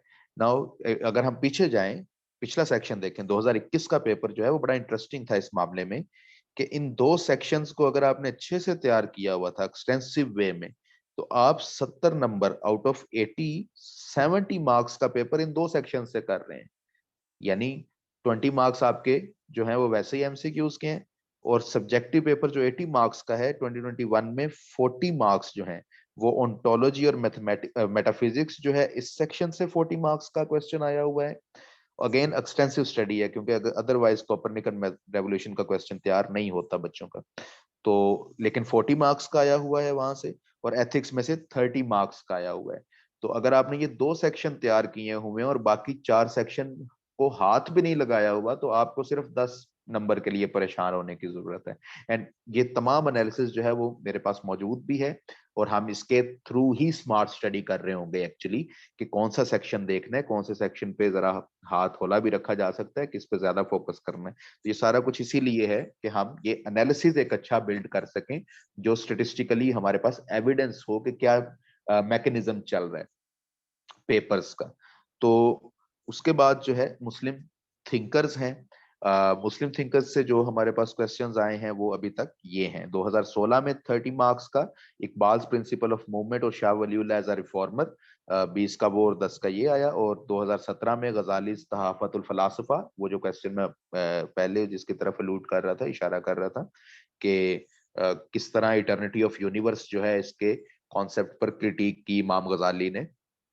एविसिनियन थॉट है बेसिकली ये कि यूनिवर्स इटर्नल है, और जो कि वो खुद अपने अंदर एरिस्टोटल से इन्फ्लुएंस्ड है, तो एरिस्टोटेलियन थॉट से। तो इब्ने सीना यानी एविसिना हम उसे कहते हैं। तो ये जो है सवाल जो है वो आया हुआ था 20 नंबर का, और इसके साथ इकबाल्स रेजोल्यूशन ऑफ प्रीडिटर्मिनेशन या प्रीडिटर्मिनिज्म। ये प्रीडिटर्मिनिज्म का जो फिलोसफी हो डायलेमा होता है, ये होता है कि अगर खुदा जानता है, गॉड है, और वो ये जानता है कि आगे क्या होने वाला है, तो फिर क्या इंसान फ्री विल रखता है? अगर इंसान वही करने पे मजबूर है, या इंसान जो है वो जो भी करता है फ्यूचर में भी वो भी खुदा जानता है, तो फिर किस हद तक इंसान के पास फ्री विल है? तो ये क्वेश्चन इसी तरह पूछा गया था। मैंने टॉपिक के लिए उसको शॉर्ट कर दिया कि वो रेजोल्यूशन ऑफ प्रीडिटर्मिनिज्म है। क्वेश्चन डायरेक्ट पूछा गया था कि खुदा की ओमनिशियंस और खुदा की ओमनीपोटेंस जो है, इसको किस तरह रिजोल्व, इसका डायलेमा जो है free will of human beings, इसको किस तरह रिजॉल्व किया है इकबाल ने। जब आप पूरा क्वेश्चन पढ़ेंगे पास्ट पेपर में जाके 2017 में, तो आपको पता चल जाएगा कि मैं क्या बात कर रहा हूँ। तो प्रीडिटर्मिनिज्म का टॉपिक, रेजोल्यूशन ऑफ प्रीडिटर्मिनिज्म डायलेमा जो है, इसका टॉपिक, जो इस टॉपिक पर क्वेश्चन जो है वो 2017 में आया। तो अब ये देखिए कि 2016 में 30 मार्क्स का मुस्लिम फिलोसफर्स को जगह दी गई, और 2017 में 40 मार्क्स। और 40 मार्क्स क्या होते हैं? 50% ऑफ द पेपर। आपने अगर 80 मार्क्स का पेपर अटेम्प्ट करना है, तो 40 मार्क्स का मतलब है कि आधा पेपर आप यहां से अटेम्प्ट कर रहे हो। तो इतनी ज्यादा फोकियत दी गई इन 2016 एंड 2017, बट आफ्टर दैट जो है वो ट्रेंड बहुत ज्यादा कम हो गया। 2018 में सिर्फ 20 मार्क्स का क्वेश्चन आया, अल फराबी, अल गजाली और इब्ने रुश्द पूछे गए। ये क्वेश्चन इस तरह से था कि इन तीन में से किसी दो पर नोट लिख लें, और हर नोट के 10 मार्क्स हैं। यानी आप या तो अल फराबी और अल गजाली पे नोट लिखते 10-10 मार्क्स का, या आप अल गजाली और इब्ने रुश्द पर लिखते, यानी इन तीन में से किसी भी दो पर लिखते। तो गो के ये नाम तीन हैं, पूछे तीनों गए, 10-10 मार्क्स के तीनों पूछे गए, लेकिन ओवरऑल पूछे 20 नंबर के ही गए। ठीक है, यानी इसको अगर ये आपने सेक्शन तैयार किया हुआ था, तो आपके 20 नंबर का ही सवाल सिर्फ उसमें से होना था। You can't go for all 3 of these, क्योंकि ये एक ही क्वेश्चन में चॉइस के साथ दिए गए थे। 2019 में गजाली का अगेन तहाफतुल फिलासफा, मैं लिख टॉपिक के तौर पर लिख रहा हूँ, वहां पर अल गजाली पर नोट लिखने का कहा गया है। तो लेकिन यह है कि फिलोसफी की फील्ड में इमाम गजाली जो है, अल गजाली जो है, उनकी तहाफतुल फिलासफा ही एक ऐसी किताब है कि जिसको डिस्कस किया जाता है, क्योंकि वो फलसफे के ऊपर क्रिटिसिज्म की बुनियाद पर है। अदर देन दैट वो कलाम के आदमी है, मुतकल्लिमीन में गिने जाते हैं, मुस्लिम फिलासफा में नहीं गिने जाते। तो उनके कलाम के ऊपर डिस्कशन नहीं की जाती फिलोसफी के पेपर के अंदर, फिलोसफी के सब्जेक्ट के अंदर उनके तहाफतुल फिलासफा, क्रिटिसिज्म ऑफ फिलोसफी पर ही गुफ्तगू की जाती है। तो इसलिए इसको मैंने गजाली तहाफतुल फिलासफा लिख दिया है। पेपर को आप देखेंगे तो वहां पर यही है कि नोट लिखें इमाम गजाली के ऊपर।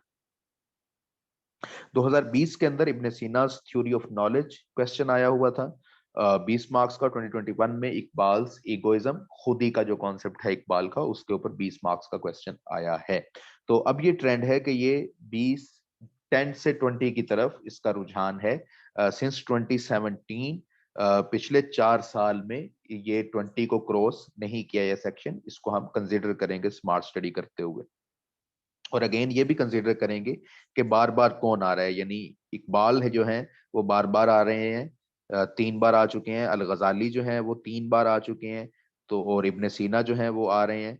तो ये हम देखेंगे कि अगर इस सेक्शन को करना है, जितना करना है, वैसे तो अच्छा यही होता है कि आप अपनी तैयारी में मुकम्मल करें, लेकिन सीएसएस को जब आपने देखना है तो smart study is the best study. तो आपने पिक एंड चूज करना ही करना है कि हमने ज्यादा टाइम किसको देना है। ये नहीं कहा जा रहा कि आप बिल्कुल बाकियों को देखें ही मत, लेकिन ये कि किस पे जरा फोकस करना है, किस पे ध्यान थोड़ा कम देना है। तो ये स्मार्ट स्टडी के अंदर हम सारा एनालिसिस जो है वो हमारे पास होना चाहिए।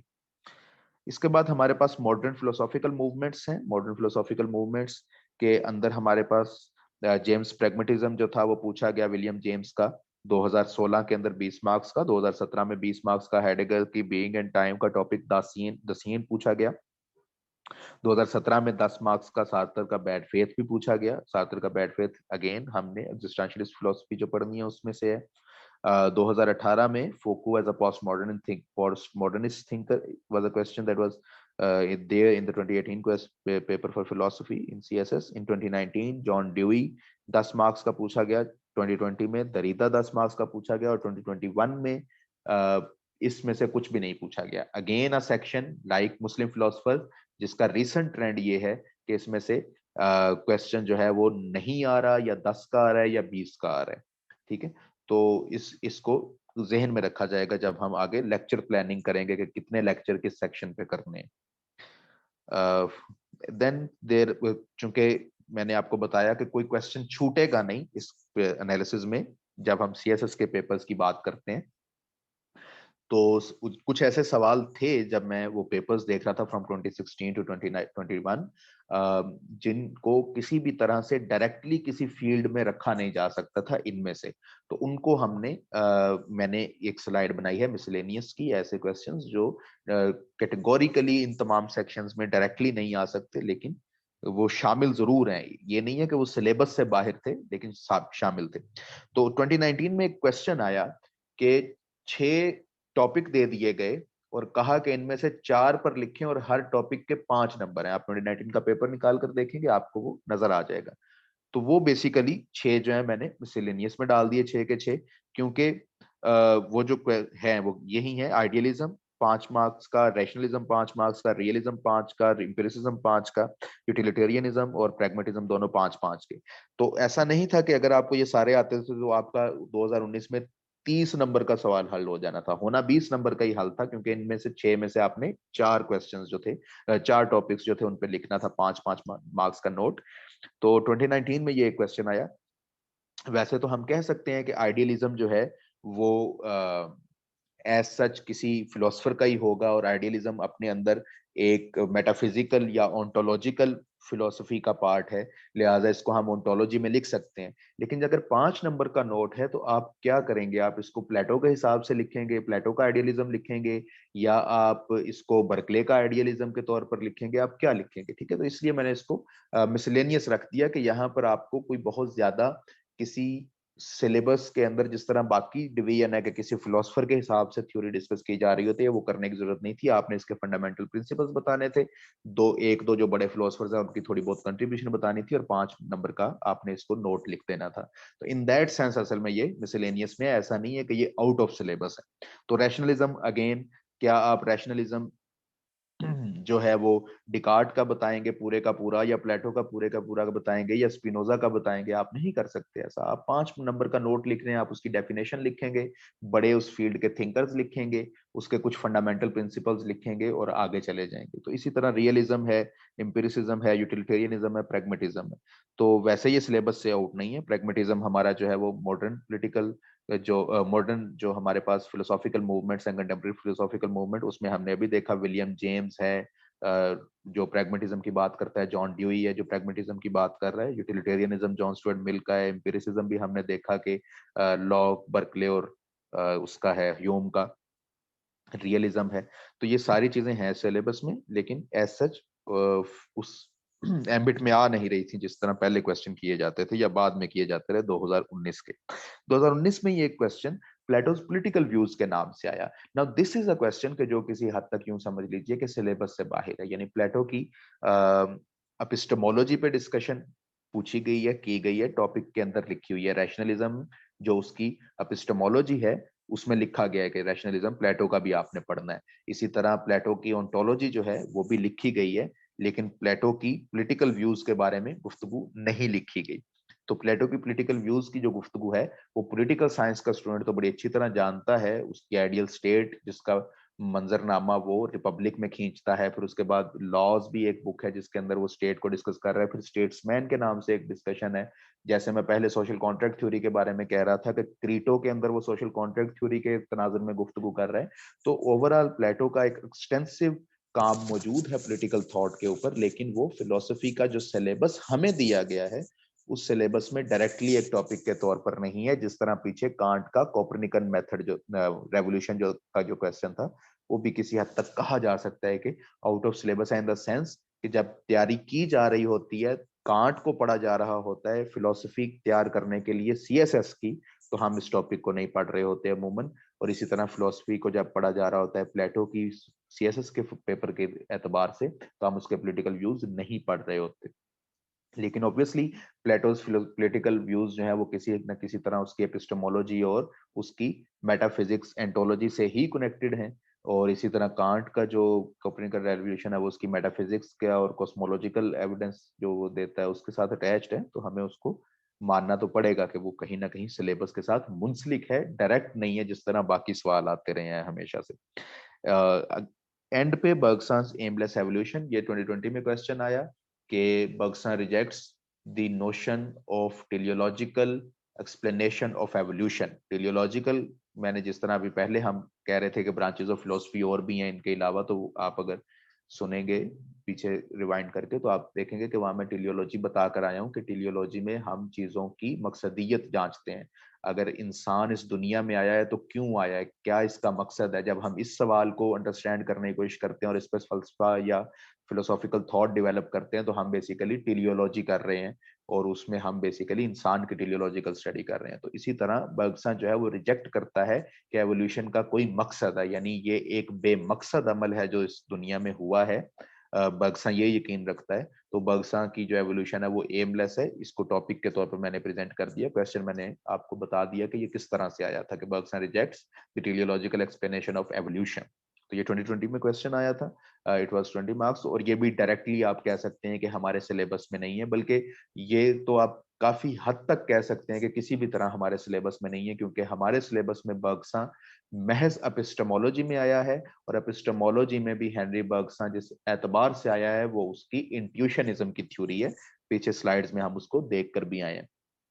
तो इंट्यूशनिज्म की जो थ्योरी है उसके साथ कुछ डायरेक्ट ताल्लुक या रब्त कायम करना उसकी critic of evolution teleological explanation, ये उस तरह से मुमकिन नहीं है। लेकिन देन अगेन फाइनल पॉइंट यही है कि कोई भी फलसफी जो है वो अपनी तमाम बातें एक दूसरे के साथ किसी ना किसी तरह मरबूत करके ही कर रहा होता है, या कम से कम ये लिहाज रख रहा होता है कि मैं जब एक बात कर रहा हूँ तो अपनी किसी दूसरी फील्ड में कही गई बात से कंट्राडिक्शन ना कर रहा हूँ। ठीक है, तो उस हिसाब से आप कह सकते हैं कि उसके लॉजिकल एनालिसिस में ये आ जाएगा। लेकिन as such it was somewhat out of course जो क्वेश्चन 2020 में आया था। So this is all I think जो कि हमारे पास क्वेश्चंस आए हैं। पूरे पेपर्स हमने बेसिकली कवर कर लिए हैं 2016 से लेकर 2021 तक। जितने पेपर्स में जितने सवाल आते हैं सीएसएस की फिलोसफी के एतबार से हमने सब देख लिए हैं कि वो किस किस सेक्शन से आए हैं और वो किस तरह से, उसका टॉपिक क्या था, थीम टॉपिक क्या था जिसके अंदर से वो सवाल आए थे। वो जिस भी तरह से प्रेजेंट किए गए पेपर्स में वो मुख्तलिफ हो सकता है। Weightage of sections of syllabus as per past paper analysis, जो अभी हमने पास्ट पेपर एनालिसिस किया उस पर थोड़ी सेक्शंस को वेटेज दे लेते हैं ताकि उसका कोई एनालिटिकल क्वांटिटेटिव टेबुलेटिव रिजल्ट हमारे सामने आ जाए। तो वो टेबुलेशन जो है वो आपके सामने है कि इंट्रोडक्शन टू फिलोसफी जो है ये अमूमन 10 से 20 मार्क्स की चीज है। 2 साल तक तो इसमें से क्वेश्चन भी नहीं आया। 2016-17 में इसमें से कोई क्वेश्चन नहीं था, पीछे स्लाइड आप देख सकते हैं। फिलोसॉफिकल मेथड अमूमन 20 से 30 मार्क्स का आता है, sometimes it even reaches 40 marks, एक बार 40 का भी आया है। एपिस्टेमोलॉजी अगेन ऐसा है कि जो 20 टू 30 है, ओंटोलॉजी 20 टू 30 है, एथिक्स जो है वो कंसिस्टेंटली आप कह सकते हैं कि 30 लेता रहा है और 40 भी दे का चंक भी लेता रहा है, तो आप 20 टू 40 भी इसको समझ सकते हैं। मुस्लिम थिंकर्स अगेन 20 टू 30 है, लेकिन रीसेंट ट्रेंड अगर देखा जाए तो ये 10 टू 20 है। ठीक है, तो रीसेंट ट्रेंड में अगर हम इसको देखें तो 10 टू 20 है, मॉडर्न फिलोसॉफिकल मूवमेंट 10 टू 20 ही चलते चले आ रहे हैं। तो ये एनालिसिस है, इससे हमें समझ आती है कि हमें अगर स्मार्ट स्टडी करनी है तो हम पहला सेक्शन इंट्रोडक्शन टू फिलोसफी और last section modern philosophical movement, इसको छोड़कर भी जा सकते हैं, क्योंकि बाकी तमाम जो है वो 20 टू 30 उनमें से आ ही रहे हैं। तो उन तीनों में से मिलाकर, यानी अगर कोई भी तीन हम पकड़ लें तो उनमें से 20 30 होते हम 70 80 के करीब क्वेश्चन जो हमने अटेम्प्ट करने हैं वो हम कर ही लेंगे। तो इसी एतबार से हम ये कह सकते हैं कि हम शायद रिसेंट ट्रेंड को अगर हम देखें तो मुस्लिम थिंकर्स को भी छोड़ सकते हैं, या ये कि मुस्लिम थिंकर्स में से वो जो रेपिटेटिव हैं, 3 बार इकबाल आ चुके हैं, 3 बार गजाली आ चुके हैं, उनको पढ़ लेते हैं। एक आधा उनके अलावा इब्ने सीना को पढ़ लिया जाए, या शाह वलीउल्लाह को पढ़ लिया जाए, या इब्ने रुश्द को पढ़ लिया जाए, या इब्ने फराबी अल फराबी को, तो एक आधा मजीद पढ़ा जा सकता है। और हमारा ये टॉपिक जो है, सेक्शन जो है वो बहुत हद तक जो है हमें कवर हो जाएगा। और अगर वो कवर नहीं भी होगा तो मोस्ट प्रोबेबली हम उसको चॉइस पर बड़े इजीली छोड़ सकते होंगे। हमें इसको छोड़ने के बाद सवाल पूरी करने के लिए दिक्कत पेश नहीं आ रही होगी कि ये तो हमने छोड़ दिया था तैयारी में, अब जी बाकी क्या करें, हमें फिर भी मजीद चॉइस भी नजर आ रही होगी, जो हमारा रीसेंट ट्रेंड है। तो ये 3 सेक्शंस जो हैं इन पे थोड़ा कम फोकस होता है, इंट्रोडक्शन टू फिलोसफी पे, मुस्लिम थिंकर्स पे और मॉडर्न फिलोसॉफिकल मूवमेंट पे, फिलोसॉफिकल मेथड, एपिस्टेमोलॉजी, ओंटोलॉजी और एथिक्स पे ज्यादा फोकस होता है। तो ये हमारा और होना चाहिए, ये हमारा एनालिसिस है तमाम इन पेपर्स से। इसके बाद हम ऑब्वियसली लेक्चर ब्रेकडाउन अपनी देख लेते हैं। We are coming towards the end of our presentation on this particular topic, के जो हमने फिलोसफी आज डिस्कस की है कि रखनी चाहिए या नहीं रखनी चाहिए, और उसका सिलेबस क्या है, उसका पास्ट पेपर ट्रेंड क्या चलता रहा। लेक्चर ब्रेकडाउन जो है, जो हम स्कोप सीएसएस क्लब जो है, इसमें हम जो कोर्स आपको दे रहे हैं, ये 12 लेक्चर्स का कोर्स है, 6 वीक्स का कोर्स है। वीक एंड्स पर सिर्फ क्लासेस होंगी, सैटरडे और संडे को मॉर्निंग की क्लास है, ऑनलाइन क्लास है, it is around 9:30 somewhat.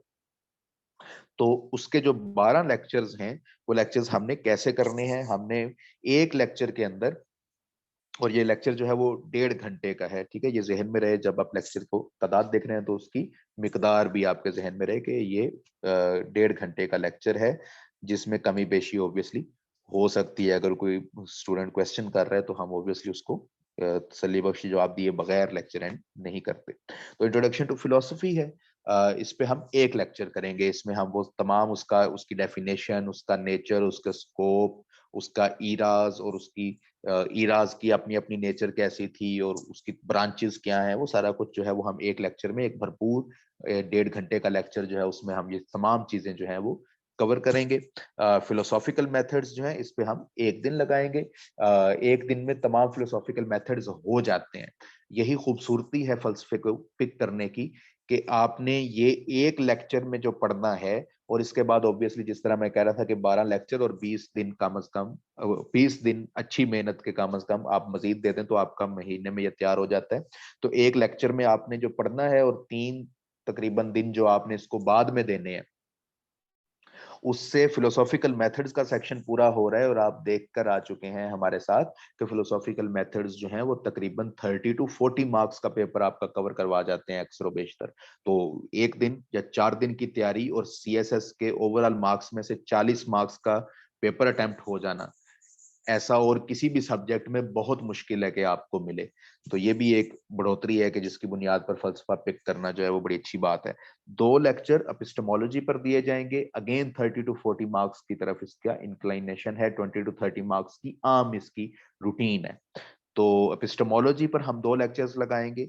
Ontology पर हमें 3 लेक्चर्स करने पड़ेंगे। इट इज अ सेक्शन के जिसके अंदर जरा डिटेलिंग ज्यादा होती है, बातें ज्यादा थोड़ी गहरी होती हैं। वजूद as such, being as such का जो क्वेश्चन है वो हमेशा से फलसफे का सबसे मुश्किल तरीन क्वेश्चन रहा है, लिहाजा इसकी अंडरस्टैंडिंग थोड़ी ठहर ठहर के और इन डेप्थ और आसान करने की जितनी कोशिश हो सकेगी उस तरह से की जाएगी, तो इसको थोड़ा टाइम ज्यादा लगेगा। Ethics again we will only take 2 days to cover ethics. Muslim thinkers 1 दिन दिया जाएगा, यानी जैसे मैं पहले कह रहा था कि हम उस 1 दिन में सारों को चाहे ना कवर करें, लेकिन वो 2-3 जो बार बार आते हैं उनको देखेंगे और बाकी सारों को थोड़ा बहुत जरूर देखेंगे। ऐसा नहीं है कि उनको बिल्कुल ही नहीं देखेंगे कि वो हैं क्या। उनके बुनियादी प्रिंसिपल्स उनके भी डिस्कस कर लिए जाएंगे, लेकिन इन डेप्थ एनालिसिस के साथ जो है वो 2 से 3 को पढ़ लिया जाएगा। उस एक लेक्चर में मॉडर्न फिलोसॉफिकल मूवमेंट्स अगेन उसी तरह से देखी जाएंगी, और एक लेक्चर जो है वो एंड पे रिवीजन का है और पेपर अटेम्प्टिंग के टेक्निक्स का है कि how to get 70 plus marks at least. As I told you, I got 70 plus marks in my 2020 attempt. तो इवन 80 प्लस किस तरह किए जा सकते हैं, because right now I think के तब से जो मैं खुद फलसफा पढ़ा रहा हूँ 2020 के अटेम्प्ट के बाद से, और जितना मैंने खुद और चीजें देखी हैं, तो आई एम प्रीटी श्योर कि मैं ये जान सकता हूँ कि मैं मजीद नंबर अभी कहाँ से ले सकता था। यानी ऐसा नहीं है कि मुझे ये लग रहा हो सारा कुछ पढ़ने के बाद भी कि वो पेपर जो था वो मेरी बेस्ट अटेम्प्ट थी। इट वाजंट द केस, जो मैं अब तक समझ रख सका हूँ खुद पढ़ाकर और चीजों को मजीद देखकर, कि मैं उससे ज्यादा मार्क्स भी ले सकता था उसी तैयारी के साथ। ये नहीं कि अब मुझे चूंकि ज्यादा पता चल चुका है तो मैं ये कह रहा हूँ कि अब मैं अगर दूंगा तो मेरे ज्यादा आएंगे। मैं ये कह रहा हूँ कि उस टाइम पर जितनी मुझे चीजें पता थी उन्हीं को मुझे थोड़ा सा मजीद रिफाइन करके किस तरह प्रेजेंट करना था, ये भी मिसिंग था। तो it could have even gone beyond 80 marks. तो वो हम टेक्निक्स जो है उनको शेयर करेंगे एक लेक्चर के अंदर और पूरी रिवीजन करेंगे।